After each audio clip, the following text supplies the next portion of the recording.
Well, hello. I'm Pastor Jeff. I'm the pastor who you've called to be the pastor at Emmanuel Lutheran Church and Schools in North Hollywood.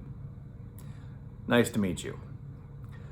Most of you I have not met yet in person, and those of you I have met, I've basically just met in passing.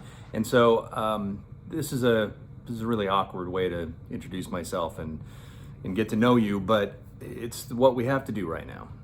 So I want you to know that my wife Karen and I are excited to be here. We've made this transition even during this awkward and unfortunate time, and are here to be with you and are excited about the next season of our ministry together, whatever that may look like.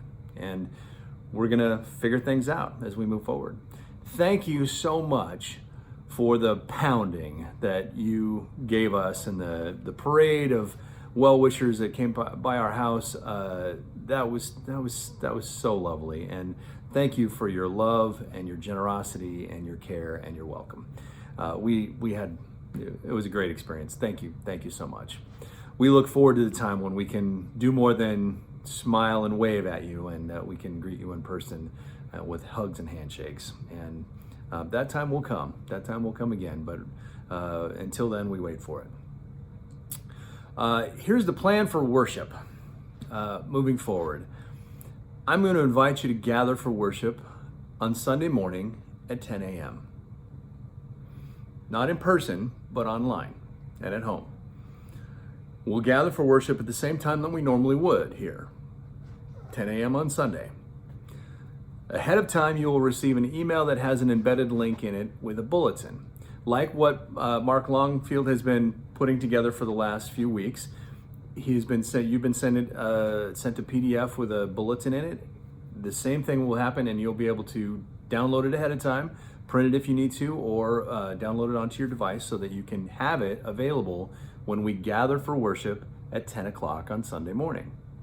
At 9:55 on Sunday morning, you'll receive an email with the embedded link to the YouTube video that is our worship experience, and we'll all log on together, you in your home, me in my home, at 10 a.m. on Sunday, and we will worship together, even though we're separate.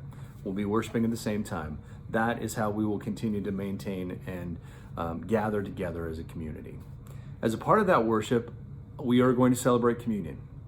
So I will explain at the beginning of the worship experience, and now that ahead of time, if you would like to create some sort of small home altar, a small little table with a cloth over it and a candle, and I'm going to invite you to prepare communion elements, bread and wine ahead of time, that we may celebrate when we get to the communion liturgy and the worship experience, that we can celebrate communion together, each of us in our own homes. Again, I'll explain that at the beginning of the worship experience. This is not ideal. This is not what we hope for, but it's what we got for today. What we have now, we're going to make the best of, and we'll move forward. There will come a time, again, real soon, when we can gather together in our worship space and be together as a community in person. But until then, this is how we'll worship as a community, each in our own place, but together at the same time. God bless you, and I look forward to the time when we can meet together, and I'll see you on Sunday.